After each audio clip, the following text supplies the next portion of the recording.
पाहत आहात लक्षवेध news network. अचूक वेळ अचूक बातमी। अनगर येथे जे अप्पर तहसील कार्यालय जे मंजूर झालं होतं त्याला आता स्थगिती मिळालेली आहे आणि ते पूर्णतः रद्द व्हावं यासाठी मोळ बचाव संघर्ष समितीचं निर्माण झालेलं आहे। ते गेले 2 आठवडे झालं त्या विरोधात आंदोलन करतायत आणि त्या आंदोलनाला समर्थन देण्यासाठी मी एक भीमा परिवाराचा एक सदस्य म्हणून माननीय खासदार धनंजय माडिक साहेब यांचा एक प्रतिनिधी म्हणून मी आणि आमच्या कारखान्याचे सर्व संचालक मंडळ या संघर्ष समितीला समर्थन देण्यासाठी आणि तहसीलदार साहेबांची भेट घेण्यासाठी आज या ठिकाणी उपस्थित राहिलो।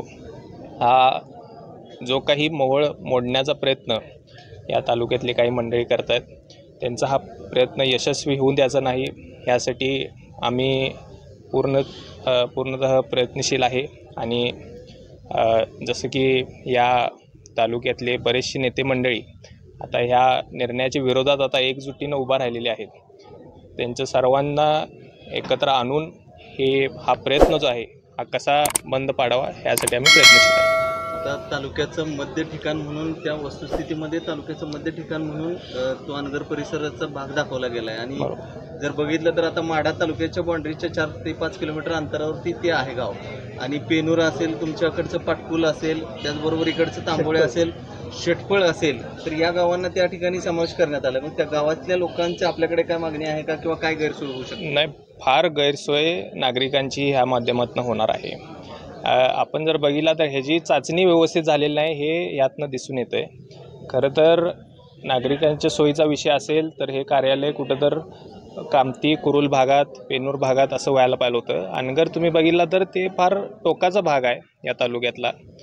पेनूर, पाटकुल, शेतफळ, आष्टी ह्या गावांनासुद्धा ते गैरसोयीचं होणार आहे आणि म्हणजे मला कळत नाही हा निर्णय कसा घेतला गेलेला आहे, पण ह्याला आता रोख आणणं हे सर्व मोळकरांची जबाबदारी आहे आणि ती आपण निष्ठावंतपणे पार पाडणार सुरू आहे। खरं तर आज आमरण उपोषणाची घोषणा संघर्ष समितीने केलेली आहे। तीव्रता तुम्ही म्हणला तसं वाढत चाललेली आहे कारण शासनाने ह्यामध्ये दखल घेणं हे अत्यंत गरजेचं आहे।